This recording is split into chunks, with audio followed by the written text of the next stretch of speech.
Shalom, shalom, bien-aimés dans le Seigneur, je vous salue tous au nom puissant de notre Seigneur et Sauveur Jésus-Christ. Bien-aimé, tu as bien fait de venir dans cette émission, la parole de vie, pour que nous puissions ensemble apprendre la parole de Dieu. Bien-aimés dans le Seigneur, c'est un moment favorable, un moment où nous devons écouter, nous devons apprendre la pensée de Dieu, ce que Dieu veut et ce que Dieu ne veut pas. Mais tu as bien fait, bien-aimé dans le Seigneur, mais sois disposé. Est-ce que tu as ta Bible avec toi? Est-ce que tu as ton carnet? Est-ce que tu as ton stylo pour prendre des notes? Bien-aimé dans le Seigneur, c'est un moment merveilleux où nous venons devant la présence de notre Dieu pour que nous puissions manger. C'est le moment où nous venons à la table du Seigneur et prends au sérieux, bien-aimé, dans le Seigneur. Mais parmi de grands piliers du christianisme, il y en a beaucoup, mais de grands piliers, c'est la parole de Dieu et la prière. Si tu ne prends pas en compte ces deux piliers, tu n'iras pas loin et tu ne feras pas des exploits avec le Seigneur. Bien-aimé, au micro, c'est votre serviteur, le prédicateur Philippe. Je suis là, bien-aimé, pour que nous puissions apprendre la parole de Dieu. Mais avant toute chose, nous allons prier, nous allons recommander ce moment entre les mains du Seigneur pour que la main du Seigneur soit avec nous, au nom puissant de Jésus. Père éternel, au nom puissant de notre Seigneur Jésus-Christ, nous recommandons ce moment entre tes saintes mains, que ta droite puissante soit avec nous. Seigneur, illumine toutes les zones d'ombre de nos vies pour que nous puissions apercevoir la puissance qui est dans la parole, car il est écrit que au commencement était la parole était avec Dieu et la parole était Dieu. Que cette parole, Seigneur, nous illumine cet après-midi au nom puissant de Jésus-Christ. Que cette parole, Seigneur, tombe sur la bonne terre et produise de fruits et de fruits durables au nom puissant de Jésus-Christ. Alléluia. Et nous chassons tout esprit maléfique qui peut venir pour nous voler la parole et qui peut venir pour nous assoupir. Nous les chassons au nom puissant de Jésus-Christ. Que ta main, Seigneur, soit avec nous. Au nom puissant de Jésus, Seigneur notre Dieu, nous ne voulons pas rester dans l'ignorance, mais apprends-nous, aide-nous, Seigneur notre Dieu, à mémoriser, à connaître, à méditer ta parole. Au nom puissant de Jésus, nous avons ainsi prié. Amen, amen, amen, amen. Acclamons le Seigneur encore une fois, bien-aimés dans le Seigneur. Au micro, c'est votre serviteur, le prédicateur Philippe. Nous sommes venus dans cette émission pour apprendre la parole de Dieu. Je t'ai dit que achète ta Bible. Si tu n'as pas de moyens, fais des économies et mets un peu de l'argent à côté pour acheter ta Bible. Achète ta Bible. Et avec la Bible électronique, tu ne vas pas grandir. Tu ne vas pas aller plus loin, bien-aimé, dans le Seigneur, mais achète la Bible papier. C'est pourquoi je vous ai mis dans la description des liens pour acheter ta Bible. Achète la Bible papier avec de grands caractères, avec de références, avec des versets parallèles et le temps de lire la Bible. Des liens là, ce n'est pas moi qui vends ces Bibles, c'est un grand magasin et vous allez et quand tu cliques sur les liens vont t'amener directement dans ces magasins là. Tu vas acheter toi et eux, ça ne me concerne pas, bien-aimé dans le Seigneur. Tu n'en verras pas un centime ici, mais c'est pour t'aider. Si l'Église ne nous aide pas, mais nous ne devons pas venir encore ici et rester dans la même position. Donc, tu dois grandir spirituellement. Alléluia. Et pourquoi aujourd'hui nous avons un thème très important aussi que nous devons apprendre. Nous sommes allés plus loin. C'est comme un enfant de l'école primaire. On le met déjà à l'université. Tu ne vas pas t'en sortir. C'est ce qui est maintenant dans nos églises. les niveaux où l'Église met les enfants de Dieu, ce n'est pas leur niveau. Donc nous devons retourner à la case du départ, car une maison sans fondement, une maison sans fondation, et cette maison-là va s'écrouler, bien-aimés dans le Seigneur. Bien-aimés dans le Seigneur, nous continuons avec notre enseignement sur les caractéristiques d'un vrai disciple de Jésus-Christ, les caractéristiques d'un bon disciple de Jésus-Christ. Nous devons être de bons disciples pour servir le Seigneur.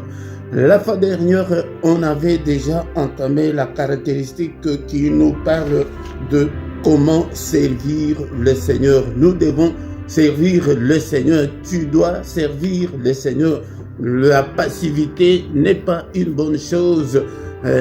Si tu es passif, si tu ne fais rien, si tu croises le bras, tu ne seras pas béni. Encore une fois, je veux qu'on relise encore une fois de plus le verset de Exode chapitre 23, verset 25. La Bible dit ceci. Exode 23, 25. Vous servirez l'Éternel, votre Dieu, et il bénira votre pain et vos eaux, et j'éloignerai la maladie du milieu de toi. Bien-aimés dans le Seigneur, d'abord servir le Seigneur, et après la bénédiction.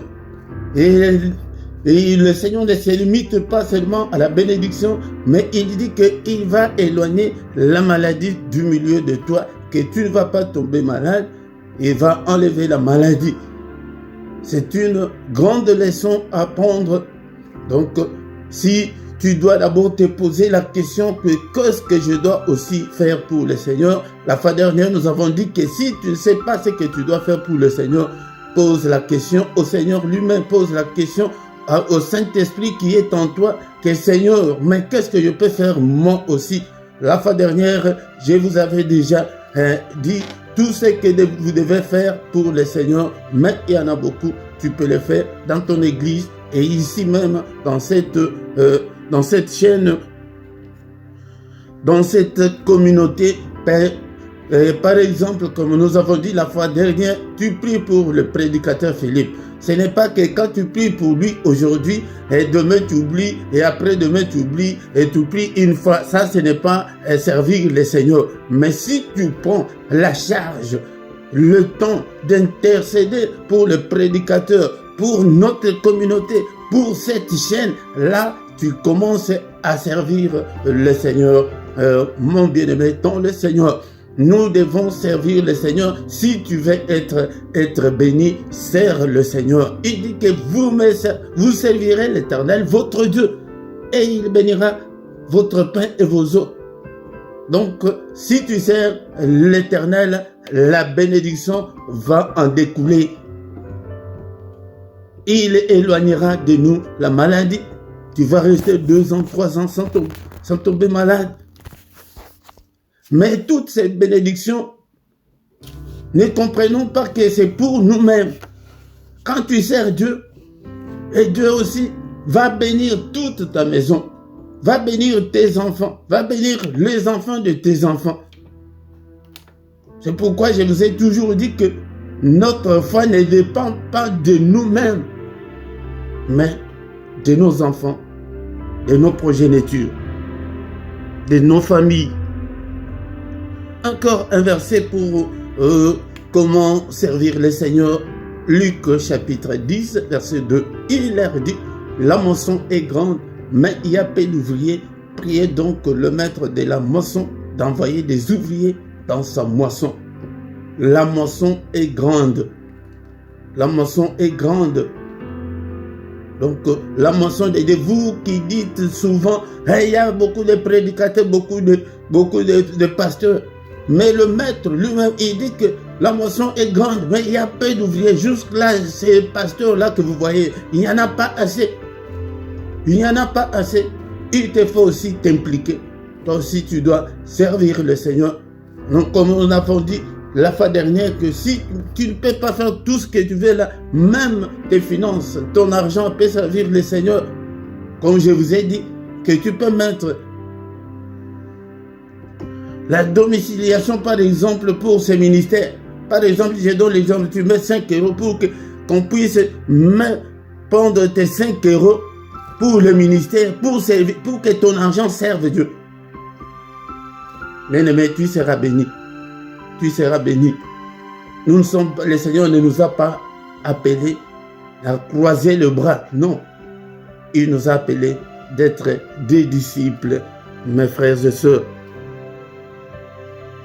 Je vous ai dit que même sur les réseaux sociaux, tu peux servir Dieu. Comme je vous ai donné l'exemple de 3 sœurs là. Les deux, elles postent des versets bibliques dans leurs réseaux sociaux presque tous les jours.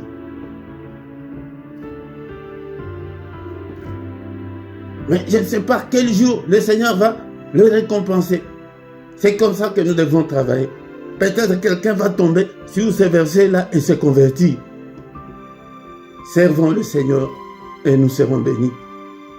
C'est au moins une des caractéristiques d'un bon disciple que nous avons appris la fois dernière.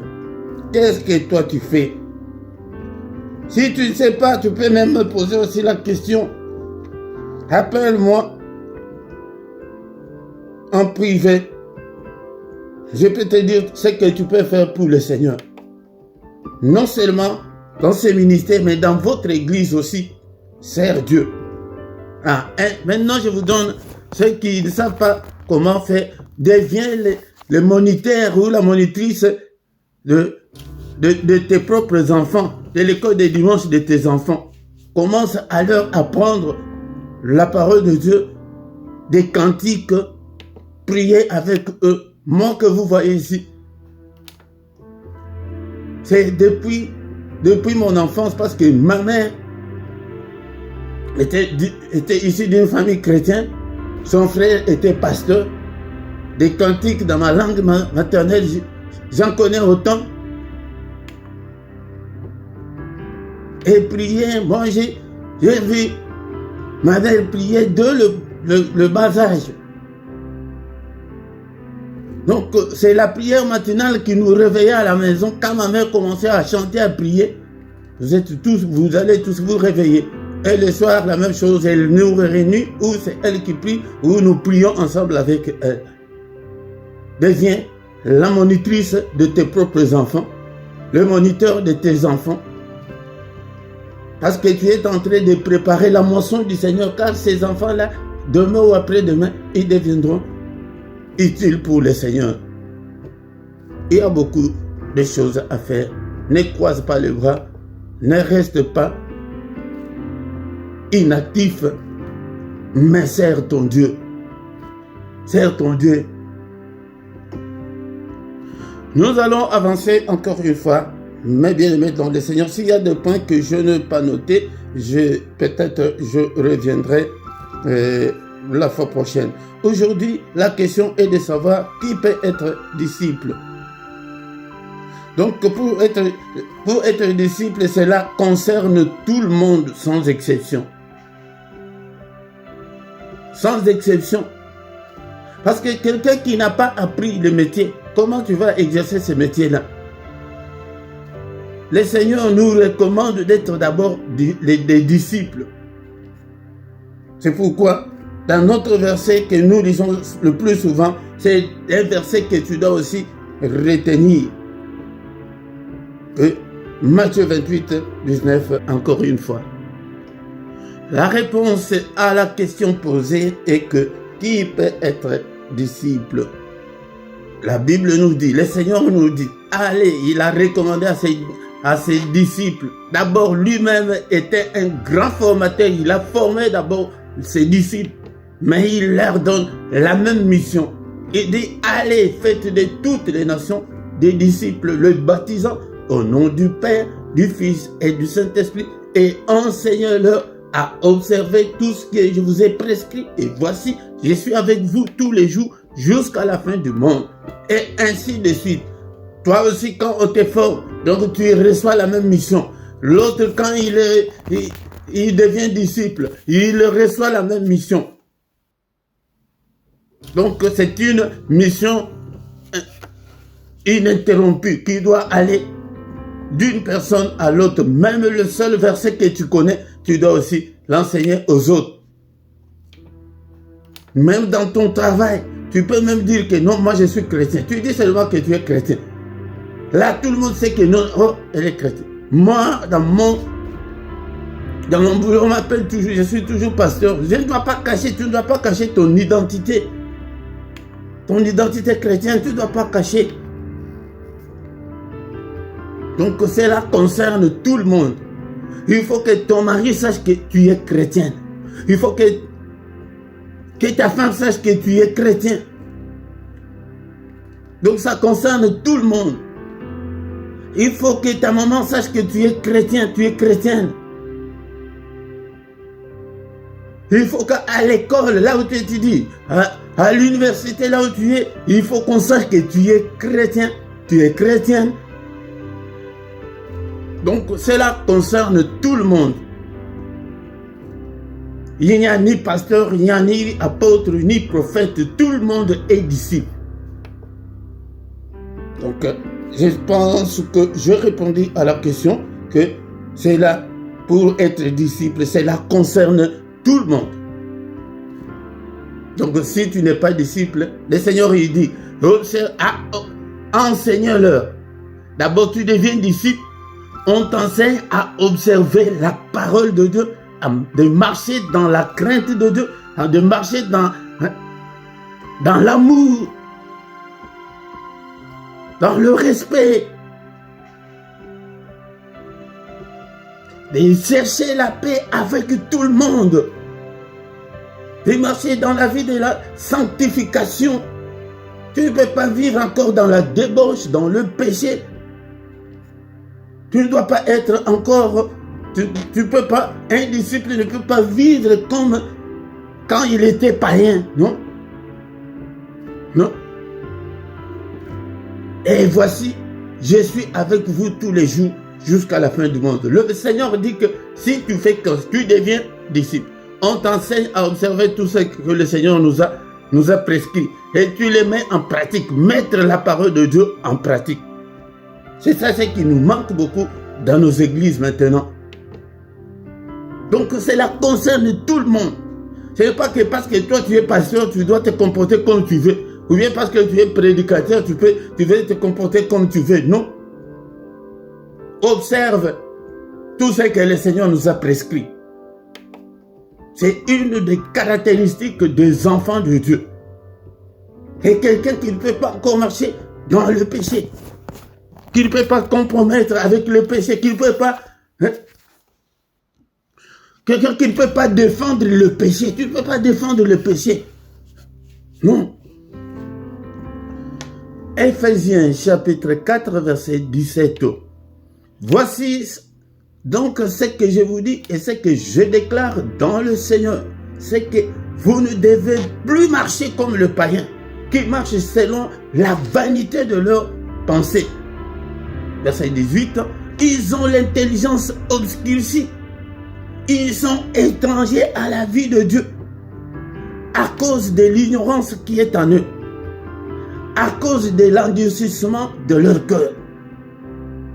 Tout le monde est appelé à être disciple.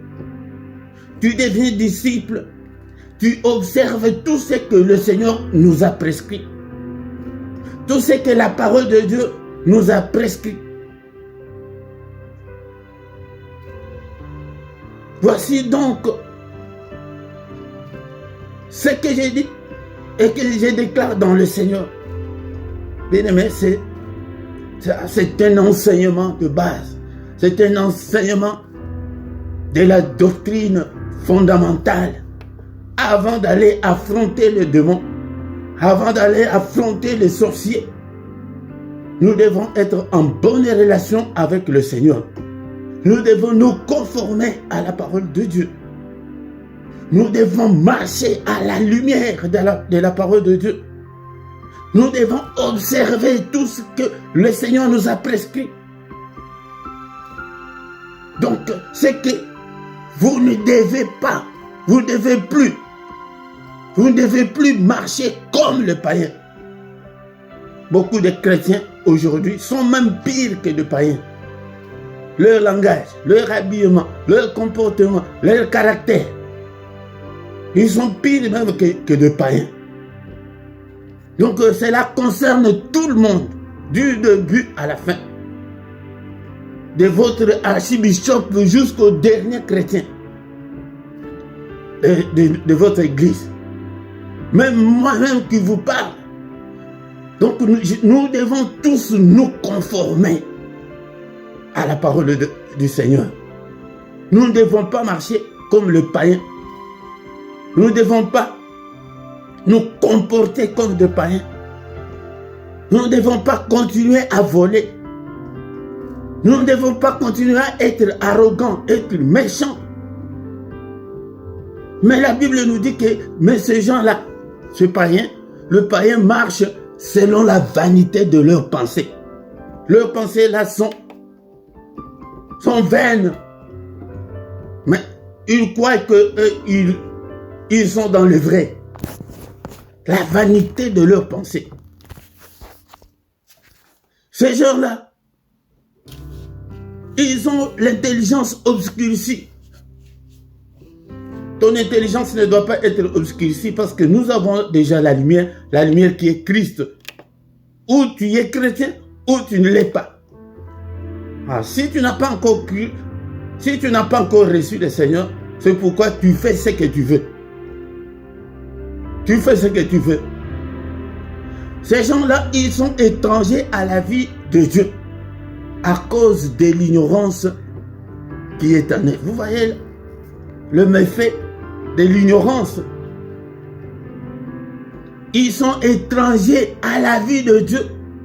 C'est ce que nous voyons aujourd'hui dans nos églises. Comme un dicton qui dit que marche où tu veux, mais pas sur mes pieds. Essaye de marcher sur le pied d'un chrétien, tu sauras qui il est.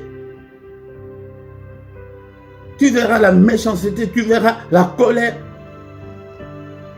Mais ce n'est pas comme ça que nous devons nous comporter. Ce n'est pas comme ça que nous devons marcher. L'ignorance est en eux. C'est pourquoi apprends.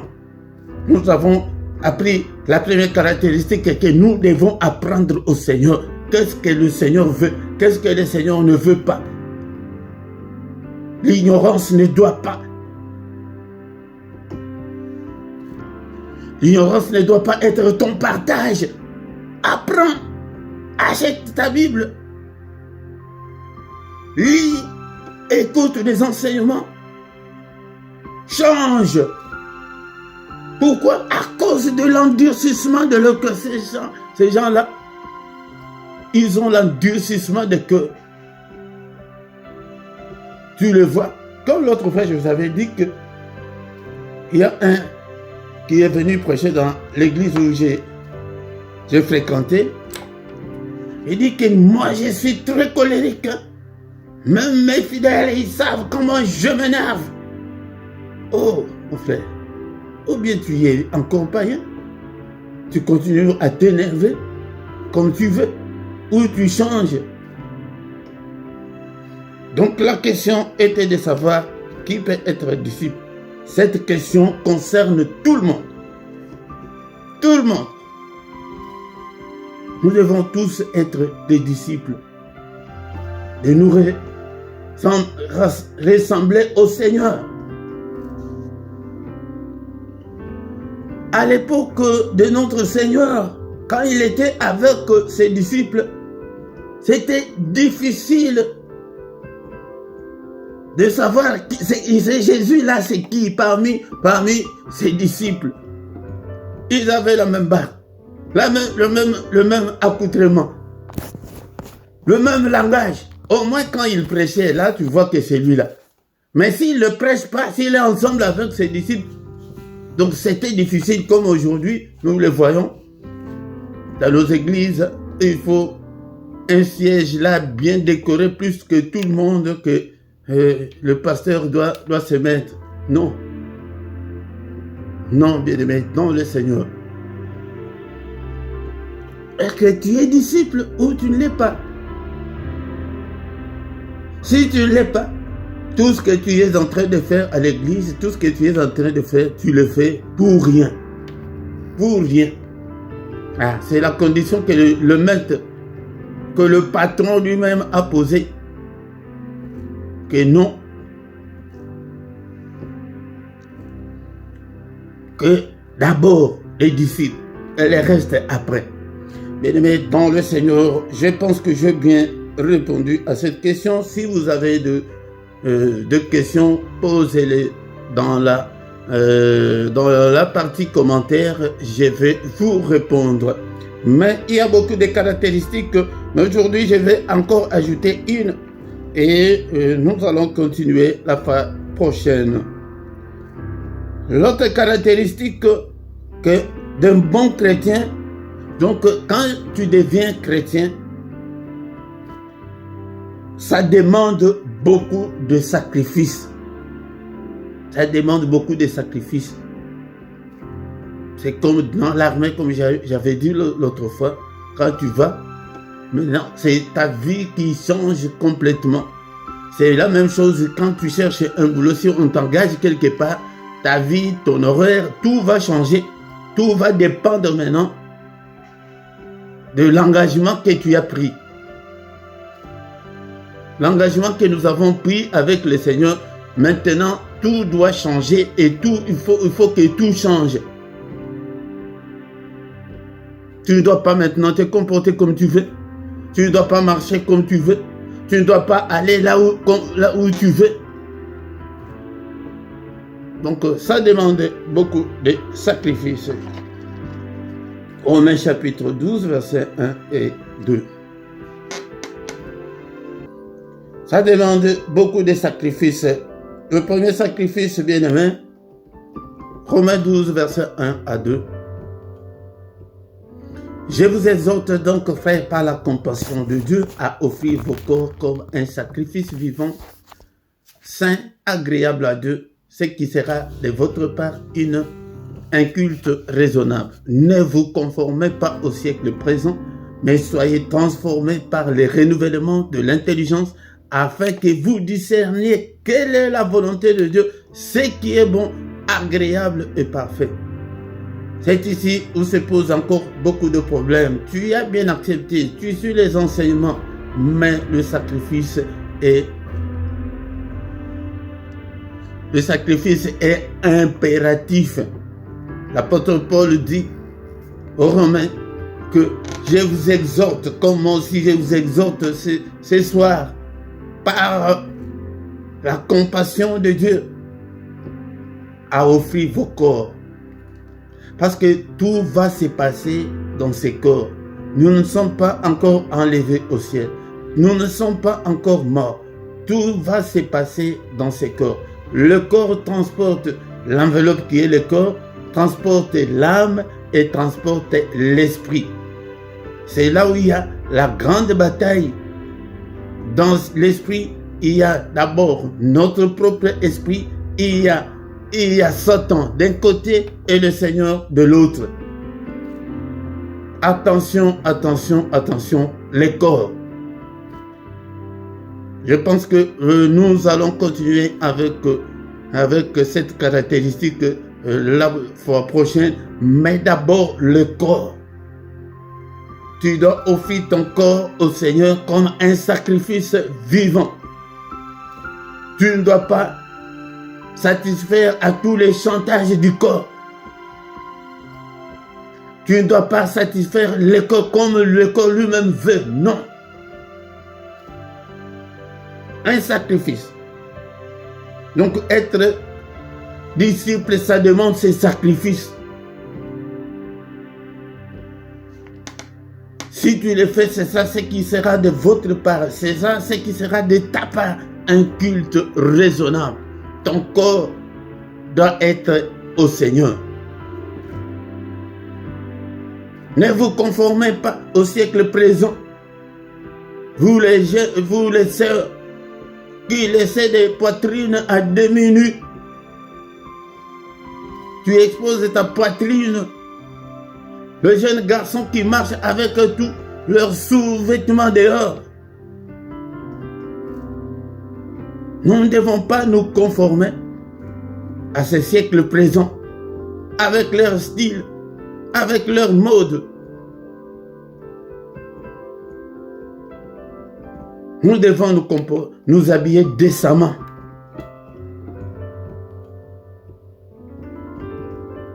Mais soyez transformés par le renouvellement de l'intelligence, afin que vous discerniez que la volonté de Dieu, ce qui est bon, agréable et parfait, c'est ça être un bon disciple, c'est ça être un vrai disciple.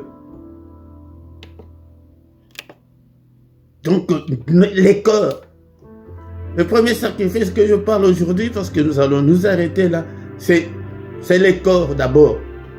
D'autres sacrifices, je vais en parler, il y a le temps, il y a tout ce que nous pouvons sacrifier pour le Seigneur. Mais d'abord, le corps. Offrez vos corps au Seigneur comme un sacrifice vivant par la prière. Seigneur, je te donne ces corps. Que mon corps soit à ton service. Que mon esprit, mon âme, tout ce qui est en moi soit à ton service. Nous ne devons pas nous conformer à tout ce qui se passe dans ce monde.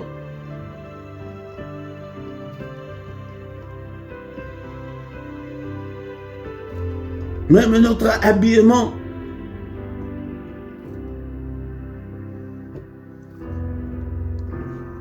Nous sommes un peuple mis à part pour Dieu. Nous sommes pour Dieu. Il y a d'autres frères, d'autres sœurs, son habillement, quand tu regardes, tu vois que non. Ça, un chrétien ne peut pas s'habiller comme ça, ne peut pas couper ses cheveux comme ça.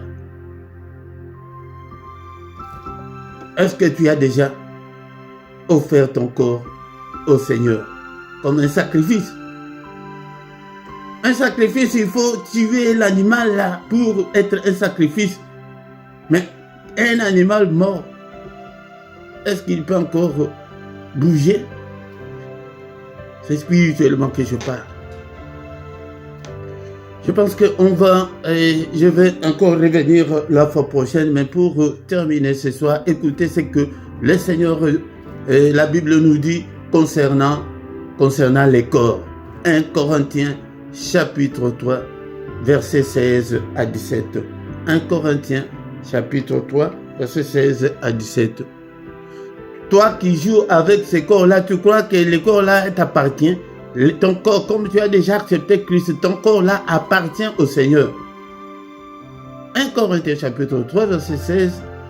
Ne savez-vous pas que vous êtes le temple de Dieu et que l'Esprit de Dieu habite en vous? Si quelqu'un détruit le temple de Dieu, Dieu le détruira, car le temple de Dieu est saint. Et c'est ce que vous êtes. Toi qui joues avec ces corps-là ne t'appartiennent pas. Ces corps-là appartiennent au Seigneur. Mais tu ne sais pas que ces corps-là, que tu exposes là, ces corps appartiennent au Seigneur et que le Saint-Esprit habite en toi. Tu ne sais pas ça. Non. Ou bien tu n'as pas encore le Saint-Esprit, parce que si le Saint-Esprit est en toi, il ne va pas te laisser marcher ta poitrine à demi-nue. Non. Et tu ne seras pas arrogant, méchant. Il y aura un combat entre toi et le Saint-Esprit à l'intérieur de toi. Et qui va te dire, non, ce que tu as fait là, ce n'est pas bien. Ce que tu fais là, ce n'est pas bien. Donc nous sommes ces corps. Nous devons d'abord sacrifier les corps, qu'on appelle autrement les vieils hommes, qu'on appelle autrement l'égocentrisme, l'égoïsme, le moi là. Le moi. Tu es déjà, tu appartiens au Seigneur, mon frère, ma soeur. Et que l'Esprit de Dieu habite en vous. Mais si quelqu'un détruit le temple de Dieu, si toi-même tu détruis ces corps-là, Dieu te détruira. Beaucoup ont déjà été détruits parce qu'il y a l'automatisme spirituel. Que la parole de Dieu a déjà dit que non, c'est lui qui détruit et Dieu les détruira. Ce n'est pas que le moment là que Dieu va descendre pour te détruire. C'est comme dans un pays, il y a une loi qui dit que, par exemple, au feu rouge, si tu franchis le feu rouge, est une infraction. Donc c'est une loi qui a été déjà promulguée avant. Maintenant, comme tu es en train de détruire ce corps-là, beaucoup de gens, leur destruction, pour les enfants de Dieu, je parle bien des enfants de Dieu, beaucoup de leur destruction, beaucoup de leurs situations difficiles ne viennent pas du diable ni de nos familles, mais viennent de Dieu parce que tu as déjà accepté Christ. C'est comme un pays, comme moi j'habite ici en Belgique, la loi de l'Amérique ne me concerne pas. Mais ici, il y a des lois ici en Belgique qui disent que ça ne fait pas. Si tu ne le fais pas, ou bien si tu le fais, tu vas voir ceci, cela. Mais quelqu'un qui est en dehors de ce pays, ça ne lui concerne pas. C'est la même chose. Si tu détruis ce temple-là que le Seigneur t'a donné, Dieu va te détruire. Ce corps-là est saint. Ce n'est pas le corps d'impudicité. Ce n'est pas le corps d'arrogance, de méchanceté. Le temple de Dieu est saint. Voici une des caractéristiques d'un bon disciple. Une des caractéristiques d'un bon disciple, il doit sacrifier son corps. Son corps-là, désormais, ne t'appartient pas. Ce corps-là, il y a le Saint-Esprit en toi. Attention, attention. Le mariage que tu cherches, qui n'arrive pas là, ce n'est pas le diable, ce n'est pas ta famille. Elle contrôle bien ton temple, le temple de Dieu.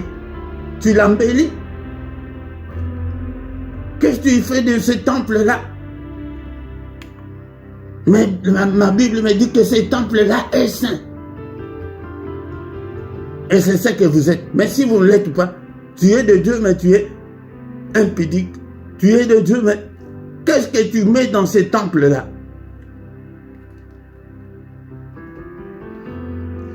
Nous allons nous arrêter là ce soir. Bien-aimés, le Seigneur, que le Seigneur nous aide à sacrifier nos corps. Ton corps là, tes pensées. Tes pensées doivent être pour le Seigneur. Focalise-toi sur le Seigneur, sur Jésus-Christ, sur ses promesses, sur sa parole. Tu dois te contrôler, contrôle ton langage. Il y a beaucoup de divorces, beaucoup de séparations à cause de ça. Les gens ne se contrôlent pas. Tu ne vois que tes intérêts pour satisfaire ces corps-là. Il y a une chanson qui dit que ces corps, même si tu fais n'importe quoi, ces corps ne sera jamais satisfait. Non, jamais. Est-ce que tu peux manger aujourd'hui et le corps te dit que demain tu ne manges pas? Non. Bien-aimés, nous nous arrêtons là. Que le Seigneur nous aide à devenir de vrais disciples, de bons disciples du Seigneur. Le Seigneur a besoin de vrais. Donc si tu n'es pas disciple, là, le Seigneur est loin de toi. Seigneur, notre Dieu, nous te sommes infiniment reconnaissants cet après-midi pour ce privilège, pour ce moment favorable que tu nous accordes à devenir de bons disciples, de vrais disciples de Jésus. C'est que nous ne pouvons pas nous conformer à ce siècle présent, que nous ne devons pas marcher comme le païen. Seigneur, aide-nous. Je recommande cette communauté entre tes saintes mains. Tous ceux qui vont écouter ce message, cet enseignement, soit transformé. Transforme-le, Seigneur, au nom puissant de Jésus. Nous avons ainsi prié. Amen, amen, amen, amen, amen. Acclamons le Seigneur, il est là. Il est avec nous. Et bien aimé, le Seigneur, nous sommes là tous les dimanches à 17h, l'heure de Paris, heure de Bruxelles. Ne manque pas, viens prier, viens écouter la parole de Dieu. pour que tu sois transformé, que tu deviennes un bon disciple. Mais les gens, maintenant, ils ont des titres, ils sont dans les églises depuis des années, mais ils ne sont pas des disciples. Mais si tu ne l'es pas, là, rien ne marchera. Bien-aimé, à partir de demain, nous allons commencer notre temps de jeûne et prière pour la fin de l'année. Chaque lundi, nous allons jeûner et prier pour préparer la fin de l'année, parce que c'est la fin de l'année où le monde des ténèbres fait beaucoup de sacrifices. Nous devons aussi nous réveiller. Prie pour toi-même, prie pour ta femme, prie pour tes enfants, prie pour ton mari, prie pour toute ta famille, prie pour cette communauté, prie pour le prédicateur Philippe, afin que nous puissions terminer l'année en paix. Donc, chaque lundi, nous allons prier et jeûner afin que le Seigneur nous protège pendant cette période très, très difficile de la fin de l'année. Notre jeûne, c'est comme d'habitude. Le lundi, là, nous n'allons pas terminer notre jeûne à 18h comme on le fait dans nos églises. Tu dois aussi grandir. C'est après les cultes de 21h, de lundi 21h, après les cultes que nous allons manger et boire. Mais chaque soir, ne manque pas, viens prier avec nous. Et chaque matin, est aussi la même chose, du lundi au vendredi à 6h. Et samedi et dimanche à 5h30, mais les soirs c'est à 21h, heure de Paris, heure de Bruxelles. Nous voici arrivés à la fin de notre enseignement de cet après-midi. Nous allons encore nous retrouver la semaine prochaine. Au nom de Jésus, invitez aussi les autres. Amen, amen, amen, amen.